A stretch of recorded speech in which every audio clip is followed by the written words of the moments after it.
Welcome to the Find Your Edge podcast. I'm your host, Chris Newport, founder, head coach, sports nutritionist, and exercise physiologist at The Endurance Edge. Our mission is to empower people to reach and sustain peak performance and health. So get ready to dive into all things training, nutrition, recovery, and more. We hope to give you detailed information and inspiring stories to help you be your best. Let's do it. Hi, friends, and welcome back to the Find Your Edge podcast. I am so grateful you are here. Today's episode is a special replay with Dr. Yael Jaffe from 3x4 Genetics, the expert behind the genetic testing reports we use. We've recently integrated this cutting-edge testing into our longevity nutrition coaching program, a revolutionary approach that combines nutrigenomics and psychology to deliver the most comprehensive, science-backed strategy for sustainable nutrition and lifelong health. You can learn more about it at theenduranceedge.com/longevity. So why is it so effective? Because you're not just learning about your genetics, like we're going to talk about today on the podcast. You're also diving into 47 carefully designed, easy to understand modules that give you the knowledge you need to take control of your health. Plus, you're not doing it alone. With our weekly accountability calls and monthly genetics calls, you're showing up for yourself every step of the way. So this is what I hear all the time. And is this you? I know what I need to do, but I still need help. I swear, y'all, if I had a penny for every time that was told to me, I'd probably be a millionaire, even with just pennies, you guys. Seriously. What this means is your brain is often holding on to limiting beliefs and old stories that have shaped the habits that aren't serving you. True transformation happens when we uncover those deep-seated beliefs, rewrite our personal narratives, and create new lasting habits. By understanding yourself better today, you pave the way for a healthier version of you tomorrow, whether you're an athlete or someone who wants to be active for life. And here's the cool part. We have some special bonuses coming your way in the next few months that you are going to love. I can't tell you about it quite yet, but it's all designed to support you even further on this journey. So you can join our longevity nutrition coaching program anytime. It's open on a rolling basis. You get the genetic testing, a private call with me, access to all the modules, access to meal plans, recipes. It's pretty amazing, y'all. But we have an exclusive offer that's only available for a limited time. So get instant access to over 1,000 recipes, plus meal plans, nutrition and genetics modules, and live coaching calls to empower you to make the best choices for your health and fitness and genes. Use the code GENETICS, all caps, GENETICS 2025, and get $200 off. That offer expires February 28th, 2025. So again, head to theenduranceedge.com/longevity and use the code GENETICS 2025 to get $200 off. Come join us. It's going to be amazing, and enjoy the show.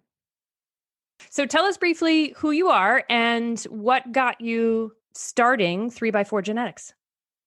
So what I am is I started out as a dietitian, very disillusioned and disappointed with the profession as a whole. Didn't think that it had really any answers. So spent quite a lot of years really looking for how nutrition and health really can come together. I didn't think that what dietetics was offering was really about health. And that took me on a bit of a journey until I discovered genetics and was lucky enough to be invited into the first ever startup in a field called Nutrigenomics, nutrition genetics. And that sent me back to university to study genetics, and I got a PhD in genetics and specializing in this area called Nutrigenomics, which is really exactly that, the relationship between nutrition and genetics.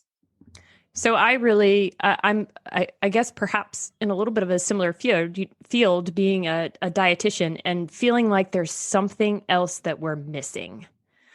So was that kind of your intention? Was that when you went back to school, like what else, what's the missing puzzle piece? And do you feel like you found it in this new, business? So I thought there was a lot missing when I did dietetics, when they were recommending chocolate cake and ice cream for their patients. I knew that there was something more than missing, that there was something fundamentally wrong in the way that they were teaching and understanding nutrition. And I went, yeah, absolutely. I went searching. I actually knew something was wrong, but I didn't know what I was looking for. I wanted to understand, my granddad died from cancer. I wanted to understand why she got so sick, what we could have done differently. And dietetics hadn't delivered that answer. So for me, it was more like a searching, and it could have really found me, I guess, in different places. And it was really this random coming together of meeting this geneticist, Dr. Rosengill Garrison, and her telling me that there was this thing called genetics and nutrition, which up until then I didn't even think there was a relationship. So kind of genetics found me in a lot of ways. And once I heard about it, right, in fact, almost immediately, I had a sense that even though I didn't understand the science, there was something about the idea that who we are, what we're born with, what defines us would have an impact on what we eat and what we should eat. And turns out that was exactly the missing piece in the puzzle. But as I say, I think it was just, being in the right place, the right time, having enough discontent to want to explore it further. So for us in the United States, you clearly are not from here. So tell us briefly where you're from. Yeah, I'm from South Africa. So I'm talking to you from Cape Town, South Africa. I have spent a lot of time in the US. In fact, I lived in Boulder, Colorado for a long time. And my company is based in Seattle, Washington. And I should be in Seattle, Washington if it hadn't been for COVID. So unfortunately, I'm stuck here for a while, moving over. But absolutely, the company was founded in Cape Town, South Africa, and we still have a lot of staff here. But we have moved the company over to the US, which is really where most of my work has been for the last 20 years. That's fantastic. So you've sort of briefly walked us through nutrigenomics and nutrigenetics. For somebody who's never heard that term, can you be a little bit more specific about what the difference is? Yes, very, very, very important to understand, because I think even most practitioners who work in the space don't understand the difference. So let's just go back to basics. What we're trying to understand is, what is the relationship between nutrition and genetics? And when I say nutrition, I'm not just talking about diet. I'm talking about lifestyle, environment, toxic and exposure, exercise, meditation, all those things. So diet and lifestyle. And what is the relationship with genetics? And there's actually two different relationships that we are very interested in at 3x4. And the way I break it down, much easier than saying nutrigenetics and nutrigenomics, is insight and action. So the first one is, we want to understand, if we look at our DNA, and we're 99.9% different, probably the same as each other, but 0.1% different from each other, how are we different? And this is really just about the variation in our DNA code. But if we study that variation in our DNA code, we can understand, why are we different from other people? Why are we respond differently to diet, to exercise?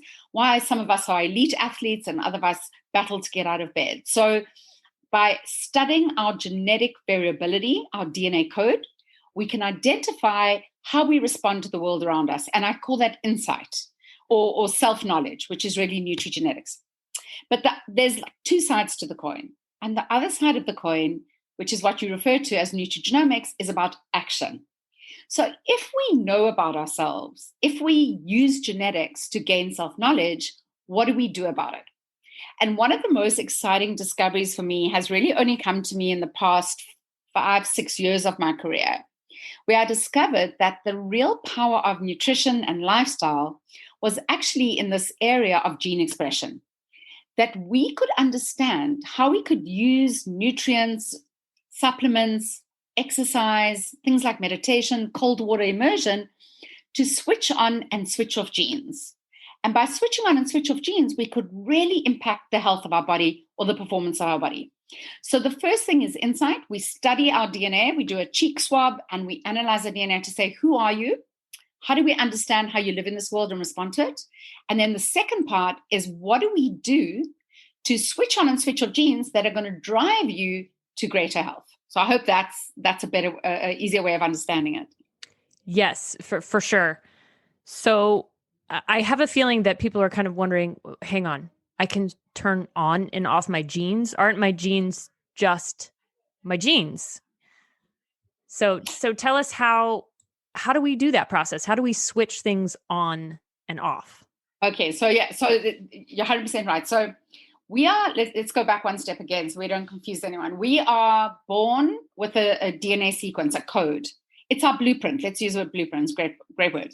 We're born with a blueprint that gives us a sequence. And that sequence determines how we're different: tall, short, blue eyes, brown eyes, and again, all the other things I mentioned. But the way the body works is DNA is really a code or a blueprint for making proteins in the body. And proteins are commonly referred to as enzymes and hormones and neurotransmitters. Proteins make our bodies work. It's basically the whole function of our body. It's the engine of our body. And DNA is the blueprint for making those proteins. Now, the way we make a protein is we go along to the gene, we attach a molecule to it. The molecule switches on the gene, which basically is saying, gene, I want you to make the protein now. I want you to make that enzyme. So let me give you a practical example. It's much better. So I go into Starbucks, very bad example, but I go into Starbucks and I order a latte. And a latte has got a lot of dairy milk in it. I need an enzyme called lactase to digest the carbohydrate in milk, which is lactose. So the moment that I'm drinking my latte, my gene needs to be switched on to make the lactase enzyme so I can digest the lactose. And once I'm finished my lactose full latte, was quite a mouthful, I can switch off the gene because I don't need that enzyme anymore. So the difference between switching on genes to make proteins, switching off genes when I don't need that protein anymore, versus my DNA code are actually two different conversations. And just so you know, the word that is often used in the media and, even in science is the word epigenetics. Epi means outside of.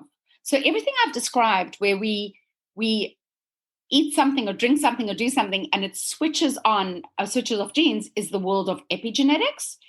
And our code, our sequence is the world of genetics. I don't know if I made things worse or better.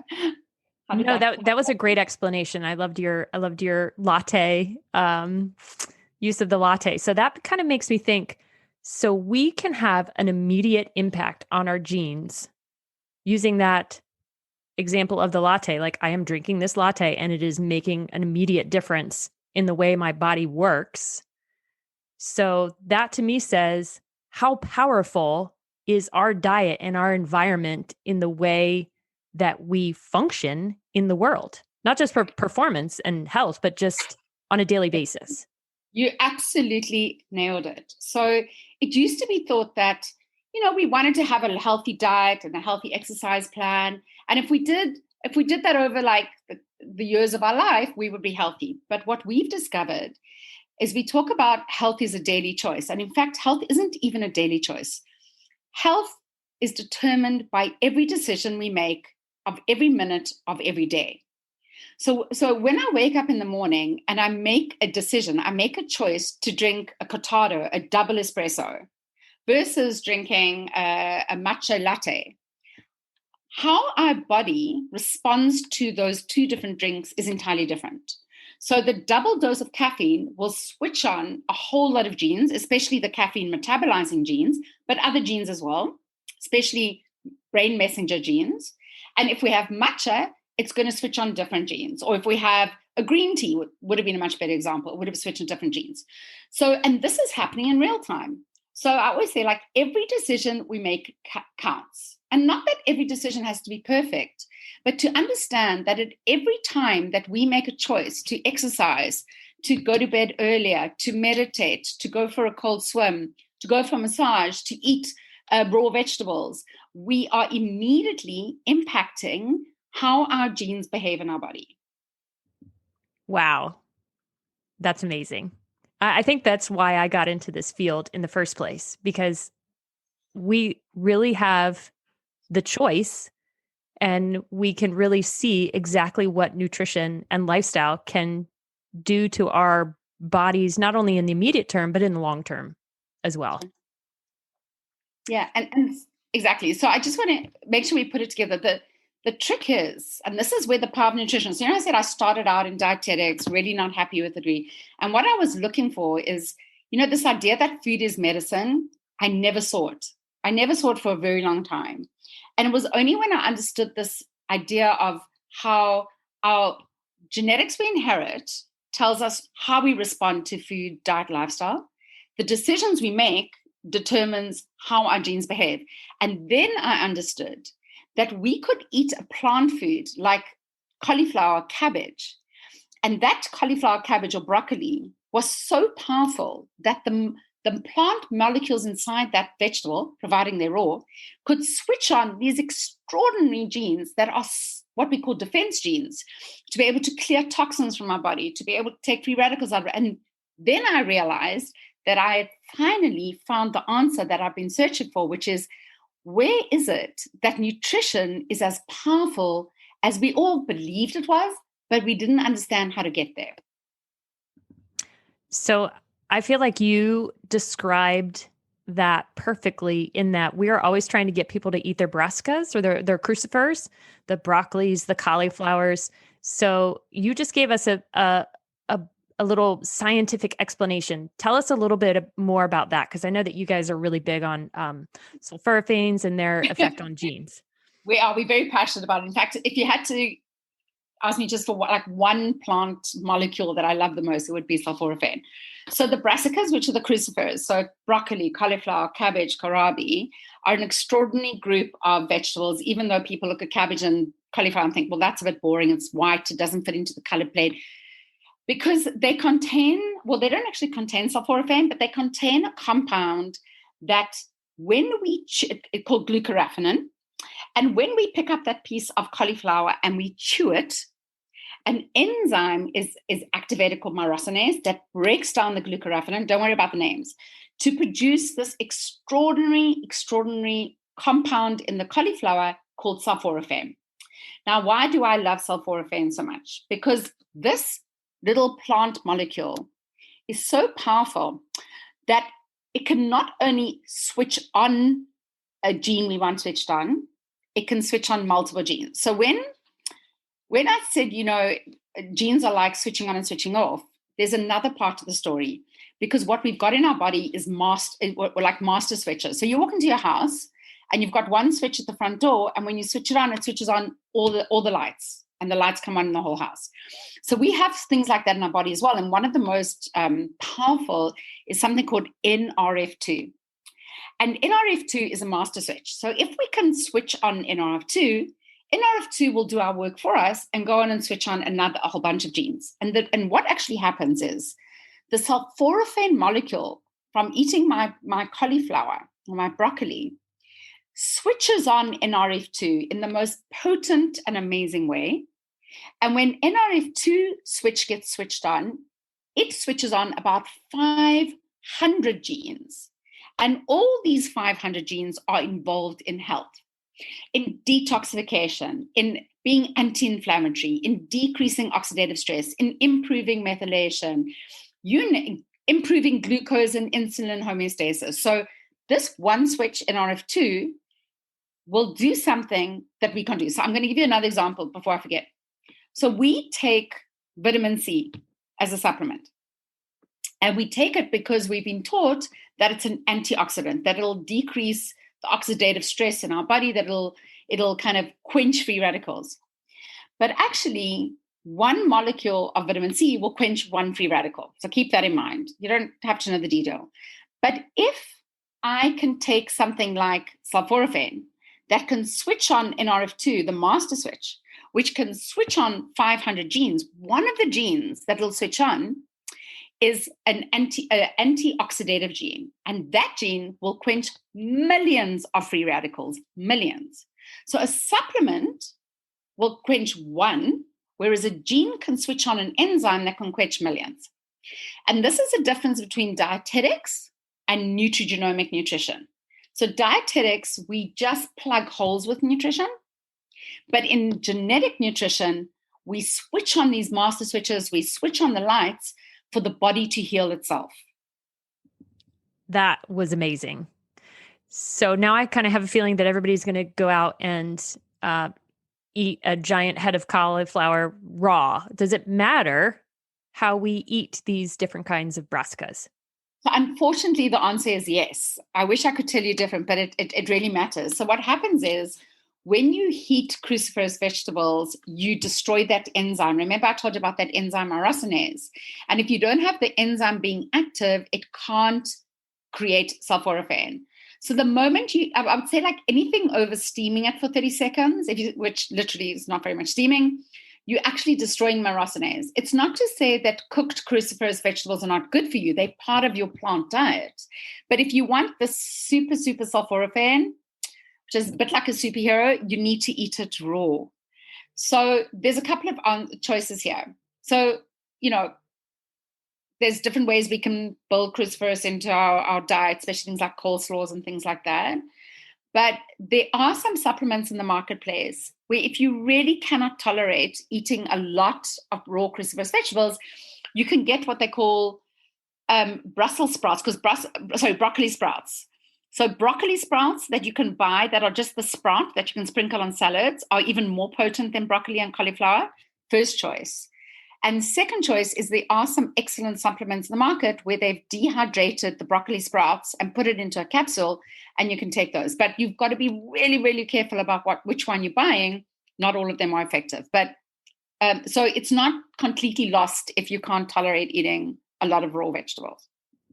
So that begs the question, and you've mentioned this already, like the vitamin C supplement versus actually using nutrition and turning on genes. Are you somebody who likes the combination based on what you're talking about of a good quality diet and lifestyle in addition to supplements, or should we all like run out and just fix our diet with pills?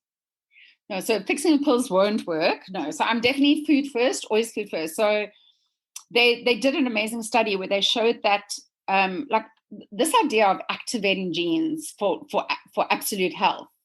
They were like, someone asked the question, well, how many vegetables do I need to eat a day to be able to switch on, like the best outcome of my genes? And it was 600 grams. So we say like, get all the vegetables and the fruit out your fridge, put it onto a scale and see how much you're eating in a day. But the reality is there are some things we want to do where we want to be much more focused and targeted on switching on genes. So I don't believe in supplements as plugging holes. Like, let's take some vitamin C, let's take a bit of this, let's take a bit of this because I might not be eating well. But I do really, really like supplements when I know what they're doing and when they're acting in a nutrigenomic fashion. So where the supplement is switching on a gene that is creating a protein that is healing your body. So we call it targeted supplementation. So an example would be sulforaphane. Another example would be vitamin D. Vitamin D is an extremely potent nutrient in terms of switching on switches. Omega-3 is another one. Omega-3 switches on our anti-inflammatory genes and switches off our pro-inflammatory genes. So I definitely work with supplements, but I try to be extremely careful and targeted, and I use the supplement to switch on the gene, not the supplement to compensate for the diet, if that makes sense. And this test that you guys do, you are in your report, there are some suggestions as to which supplements will help with those particular genes. So I think that's a good segue to walk us through not only how this test works. You already talked about the saliva swab, but what is the report that people get, and why is it important that you have the healthcare practitioner as part of that? Right. So what we're trying to do is, why do we have a report? Well, because we want to understand who you are. We want to understand, what did you bring into this world? How do you respond to your environment? So we touch on 6 different areas in the report. The first one is we want to know what we call upstream. At a cellular level, how are you responding? How effective are you at detoxifying toxins or estrogens that come into your body? How pro-inflammatory are you likely to be? So do you have like a baseline of information that we need to switch off, that we need to address? We deal with things like oxidative stress. So what are the core processes and how good is your body at doing that? Then we look at systems, things like glucose and insulin. We look at really interesting things like mood, anxiety, depression, because genetics influences everything. So if you find that you're anxious or prone to depression, is that driven by genetics, or is it driven more by something that's happened in your life, or by choices you're making, those daily choices that you're making? We look at hormones, how your body metabolizes hormones. That's just one part. We have a whole part about cardiovascular, like how do we respond to our vascular health and clotting. But then the really exciting stuff, which is stuff that everyone really loves, is we have a whole category just dedicated to what we call energy. And we don't call it dieting and we don't call it weight, we call it energy, because genetics changes how we seek out energy, as in calories. So how do we choose to eat? Do we binge? Do we snack? Are we hungry all the time? Do we feel full easily? When we eat calories, how efficient are we at storing them? When we start exercising or burning up energy, how good are we at burning up, or we're not good at it? So all these things will determine how we drive energy into our body, how we store that energy, and how we burn up energy. And genetics has a significant contribution to genetics. And that's another place where dietetics really, really failed when I was studying, where they believed that it was just the calories in, calories out.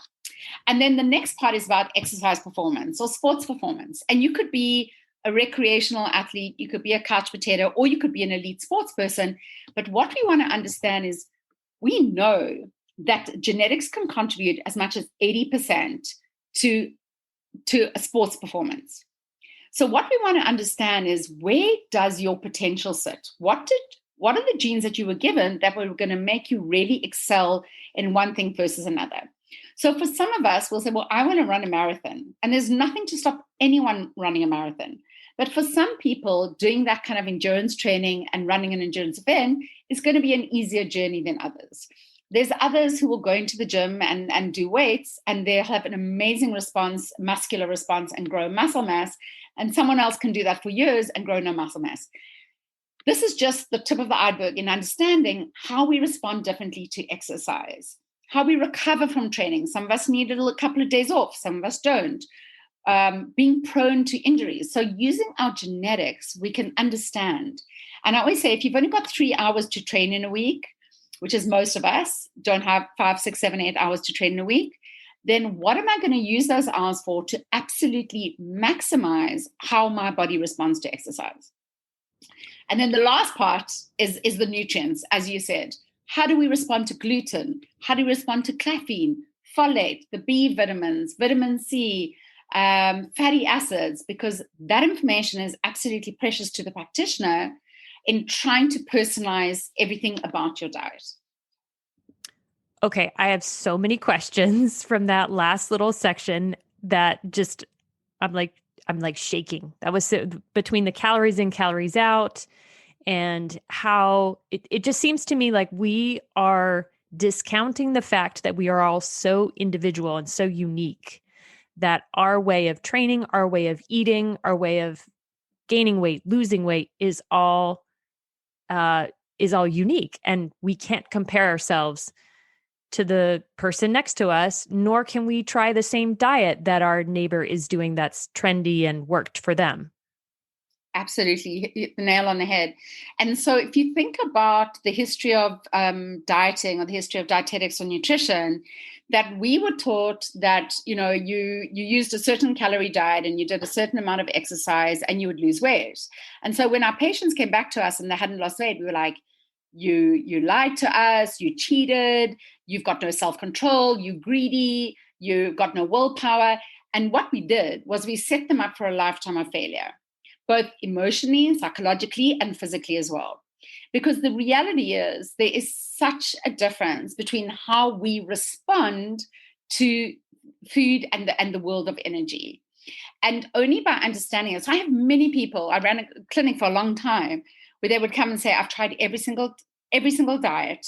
I have eaten barely any calories and I cannot shift my weight. And when we look at their genes, we totally understand why. And when we show them, they're actually crying at my desk because they're going, you're the first person who's understood me and hasn't told me that I'm not doing enough. So we have decades of harm to undo in the space. And I would also add to that, not necessarily just in dietetics, but walk into any grocery store and look at the magazine covers. Totally. We're sort of taught that it's standard. Everybody has to have a six pack. Everybody Yeah. has to, have gorgeous flowing hair or be super muscular. And that Yeah. is clearly not the right thing for everybody. Would you agree? No. And it's not the reality. So when we're placing I mean, we know this. We know that the media drives this kind of a problem around image and self-esteem but if you look at the percentage of people who can actually achieve that, it's so minuscule. So the question, there's a huge trend to precision medicine or personalized medicine, personalized nutrition, and there's a reason for it. Is the difference between us is so much greater than we ever dreamt, and it was really genetics providing that amazing insight that if you're looking at a magazine and saying 10 ways to lose 10 pounds, then you know that you're looking at something that comes out of a mindset that was 20, 30 years old, but has nothing to do with the reality of who you are. Nothing. And so this is what we need to reteach and need to retake, because and that's why I always go back to this idea of self-knowledge. We need to know ourselves. And then when we see that kind of person, our best friend going on this like crazy juice diet and they're losing this insane amount of weight, then we have to like say to ourselves, but actually that's not me. And my DNA is different. And I'm not saying that you can't lose weight. And I'm not saying that it's an excuse for losing weight, because that's not what I'm trying to do. I'm saying every person is different and we have to manage that journey differently. And we have to realistic goal setting, and we have to base the diet where we can help them manage some of those obstacles in the energy pathways. So it's not that, oh, well, just eat for the rest of your life. It's not that at all. It's how do we better manage that journey around weight, around what's real and what's not real, and what's the better diet. So this kind of makes me think, like you mentioned the woman who was struggling losing weight and she was crying in your office because, you finally have seen her for who she is and found somewhat of a solution. It makes me think of people who are like, oh my gosh, this is so much work. I have to make all these very specific food choices and I have to take, all of these supplements. So how do you and your reports and that relationship with the healthcare practitioner, how do you simplify it a little bit or prioritize, I guess is the better word, as to Yeah. what are the right choices to make for their, lifestyle, nutrition, et cetera? Yeah. So one of the things we've done in 3x4 is really try to make genetics simple, because it is not. And if we cannot translate it into something that is meaningful to you, then it's just data. It doesn't matter if it's expensive data or cheap data, it's just data. So one of the things we've been set out is why do we work with practitioners? We work with practitioners because genetics does not live in isolation. You are not only defined by your genes. Your genes are one part of who you are, but your whole life journey is another part. Your diet, your lifestyle, your exposure, your relationships, your spirituality, all of that contributes to who you are. And the only way we can put genetics into context of understanding your genes is knowing who you are. And that's why as a company, we do not sell genetic tests directly to the end user. We train, we educate, we mentor, and we support practitioners who to know how to use genetics to be able to understand you better. So I didn't really answer your question earlier. So now how do we make it more succinct? So there's a reason why the company is called 3x4 Genetics. It's because many years ago, I wanted to build something where you as a practitioner would really be able to distill the essence of an individual's genes in such a way that you could say to them, you know what, I know exactly what we're going to do. We're going to start right here. So using genetics, and the report does this, it says like what is happening in your body, how you're responding. Let's focus on the three most important places in your body we need to focus. So it might be detoxification, it might be blood clotting, it might be glucose and insulin. But what are the areas in your body, the pathways in your body that are being most impacted by your genes and need the most attention? So that we call the first three. The first three is the three most important pathways. The second three is knowing where we need to optimize pathways. What are the 3 most important diet changes we want to make with you? It's not that we're not going to make more diet changes down the road, but where do we start? What are the 3 most important changes in your diet you can make? Then it's 3 most important lifestyle changes. That might be sleep, it might be exercise, it might be meditation, it might be stress management. Well, what are the 3 most important ones that we can optimize those pathways we're concerned about? And then what are the 3 most important supplements that you need to take to start you off? And you may need up 4 or 5, but we're not going to give you 10 supplements. So if we only had to choose 3, what would be the 3 most powerful supplements to optimize those pathways that we identified? And that's how the company got named 3x4, because it's 3333. And it lands up being like a summary page, which gives the practitioner now a starting point to say, let's focus here and let's see how you go. We're trying to take the trial and error out of practitioners' world. So it used to be, let's try this and see how it goes, and then we'll come back and we'll try this and we'll try this. But actually with genetics, you are going to the front of the queue and you're saying, actually, I know who you are. I understand you better. Let's start off very focused and start here. And from our work so far in this testing and reporting, it seems like there's a lot of crossovers. Like certain types of nutrition choices or supplements may help in multiple different areas.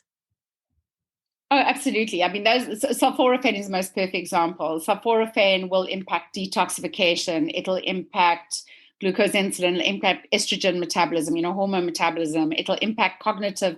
So 100%. And that's what we're looking for. We want the most powerful interventions that without overwhelming your patients or your clients, because we don't want them to go home with 10 different things to do or 100 different supplements to take. And then they feel like they're overwhelmed, they're confused. We just want to find clarity. So we're looking for those gems. What is something we can change that have the greatest impact and that will address these pathways in your body that we want to optimize the most? I love that. That's great.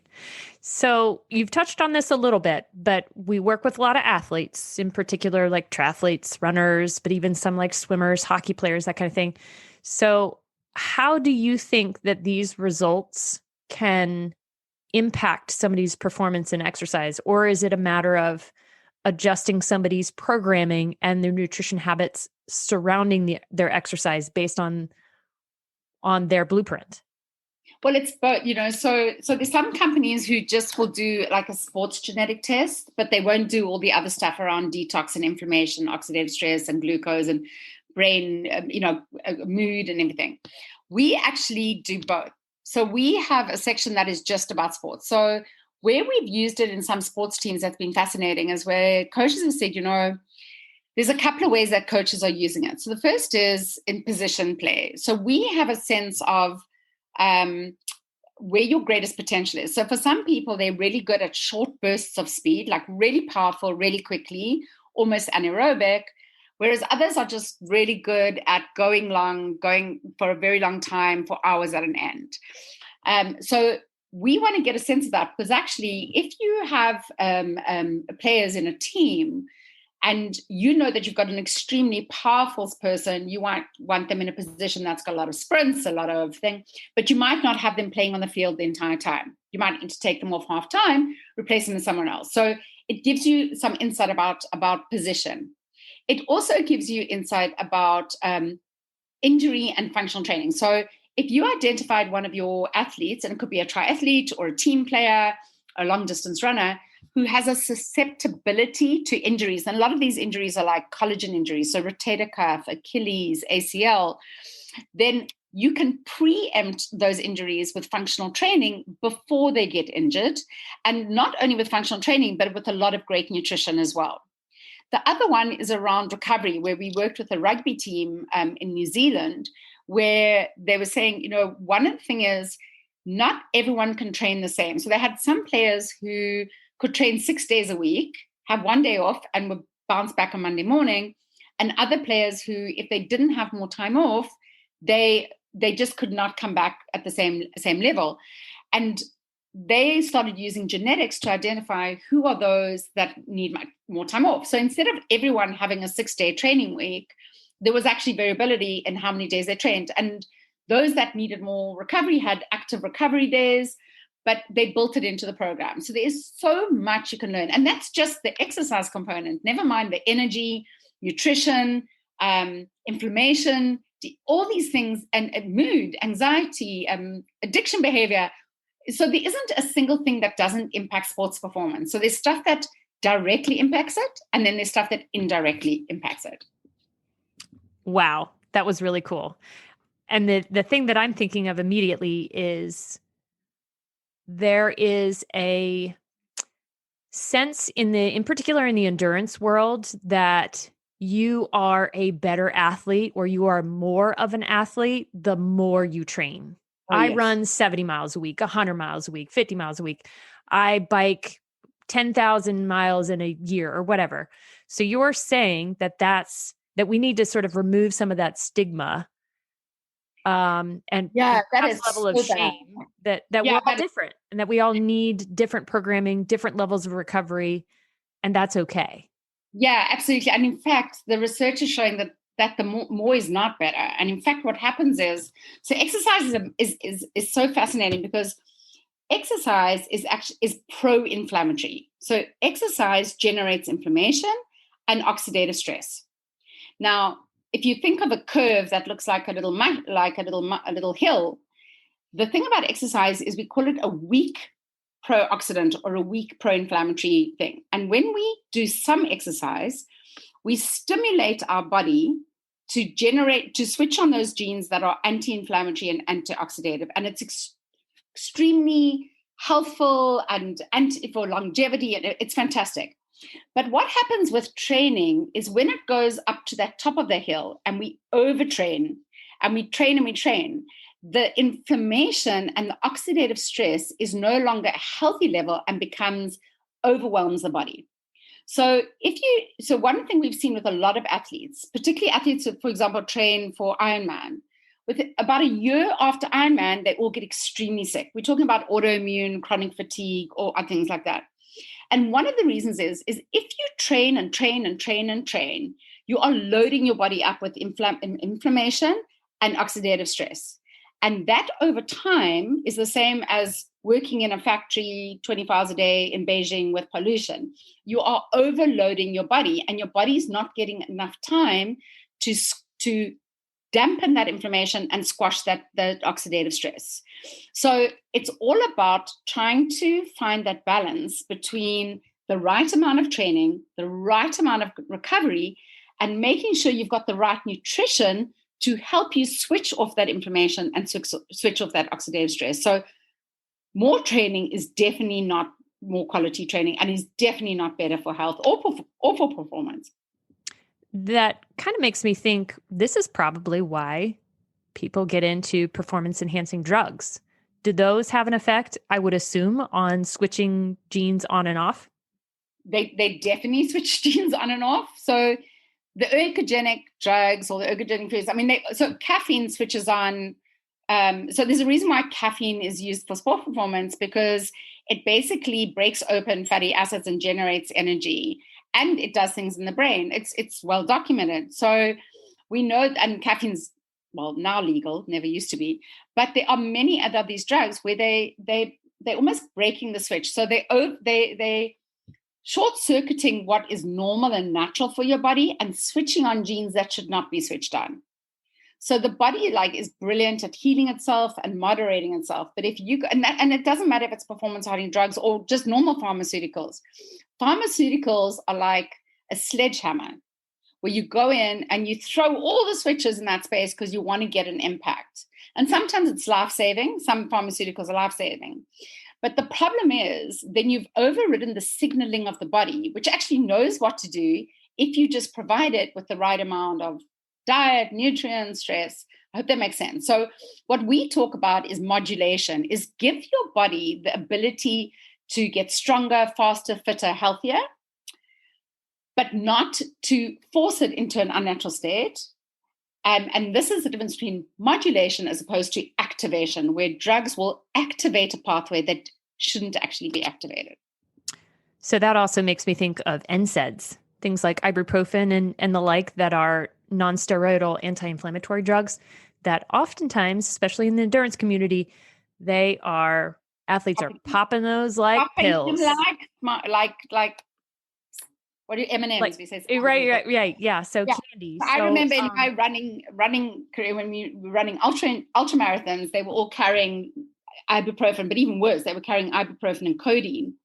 And ooh, they were taking that exactly. And they were taking that as soon as they hit a distance. And there's so much documentation on the danger of that practice, never mind the codeine, but the ibuprofen alone, of how extraordinary. So people always say, like, even with supplements, they say, oh, I'll take a whole lot of stuff, and if I don't need it, I'll just wear it. I'll just like come out in my urine. But it actually doesn't work like that.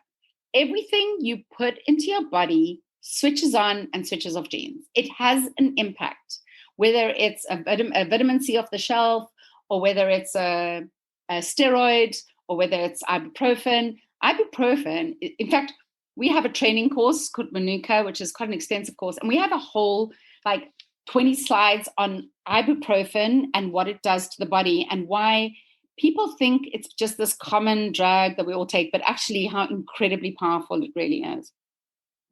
wow. That's amazing. I do know some ultra marathons, they actually will prohibit runners from actually carrying it. And if they find it, they might even DNF you. Oh, Because I'm happy to hear that. Yeah. Well, we're starting to get deaths from it. There's no doubt about it. yeah, not great. Definitely. Yeah. That was, oh my gosh. We could talk for a long, long time. Hopefully, do you think that we can have you back? Absolutely. I'm so Absolutely. excited to see what the feedback is, what people want to know more about, because I certainly want to dig more into this whole calories in, calories out thing as it relates to weight loss, because we do get quite a lot of athletes even who Yeah. want to lose weight. Maybe that's a good thing. Maybe that's not a great thing. So I would love to dive into that. And then a little bit, perhaps more into the performance aspects of things. And even you mentioned detoxification. I feel like that's a bit of a trendy word. And people are like, oh, yeah, I went on this detox diet. So Yeah. that is a very specific pathway. Correct. Touch on that briefly, because I So at least it's want people to not have a taste of trendy, that. and it's not a juice diet. It's actually one of the most important biochemical processes in your body that will determine your health. So it's been like hijacked by the kind of health industry, but actually it is a fundamental process of how does every cell in your body manage toxins and metabolites. That it's one of the reasons we get sick. It's entirely the conversation of cancer. How do we manage toxins in our body, and how do we excrete it and get rid of it at a cellular level, but also obviously at like a liver level, which is the organ that's responsible. And we could talk for like 30, 40 minutes just about detoxification, because you really need to understand it. It is one of the processes that is keeping you in health or is setting you up for disease. And that's when you say toxins, this is not just like, I don't know, licking the lead paint off your wall. So, Yeah, it's not the obvious ones like that, or going to Beijing and having the pollution. It's what we call exogenous, which is what we expose to outside. So it could be everything that we're eating in our food: pesticides, herbicides, fertilizers, hormones. Everything that comes into our body has to be metabolized. It can also be toxic metabolites that are produced by our body. So when we metabolize hormones in our body, we produce some things that are some molecules that are really helpful, but some things that are really damaging to our body that we need to get rid of.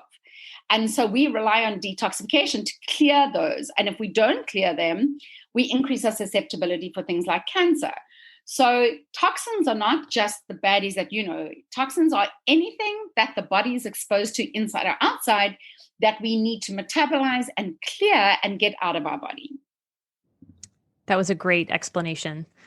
So, Yael Jaffe, I am so thankful that you were able to join us. And the way that we like to tie up each episode is giving people a couple of different things, maybe 2 or 3 different takeaways that our listeners can use in order to benefit their health and performance. So, what are your tips for All right. us? All right. So you know which one one of them is going to be. Mm-hmm, mm-hmm. Are we all eating broccoli sprouts for the broccoli for life? sprouts, Broccoli's for life. Yes. Broccoli, sprouts, collard, absolutely. Find your coleslaw. If you can sprout or buy sprouts, even better. But really, it's your number one thing that you can do that is almost most powerful. Second thing is you're probably not going to see coming is cold water immersion. I'm a huge fan of, and it's absolutely incredible on so many levels for what it does for inflammation, vagus nerve stimulation, stress management. So for me, it's very underrated. And if you can't get to a cold ocean, a cold river, a cold swimming pool, instead in a cold shower, but it's extremely powerful. And what would be my next one? Oh my God, it's just the idea that, every time we make a decision, we can start over again. That just because you made a bad decision 5 minutes ago doesn't mean you can't make a better decision now. Remember, every decision will change the way the genes get switched on and switched off. I love that.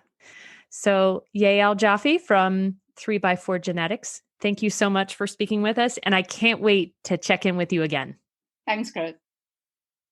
Thanks again for listening to the Find Your Edge podcast. And if you want to be part of our longevity nutrition coaching program, a revolutionary approach that combines nutrigenomics and psychology to deliver the most comprehensive science-backed strategy for sustainable nutrition and lifelong health, head over to theenduranceedge.com/longevity. And don't forget, you can get $200 off now through the end of February 2025 using the code GENETICS2025. Hope to see you there. Thanks again. Thanks for listening to the Find Your Edge podcast. If you like what you heard, don't forget to subscribe on your favorite podcast platform so you never miss an episode. And if you're interested in learning more about our endurance coaching, sports and wellness nutrition, metabolic and sweat testing, triathlon training team, or our triathlon training library, be sure to check us out at theenduranceedge.com. And don't forget to follow us on social media at The Endurance Edge. Thanks again, and we'll catch you next time.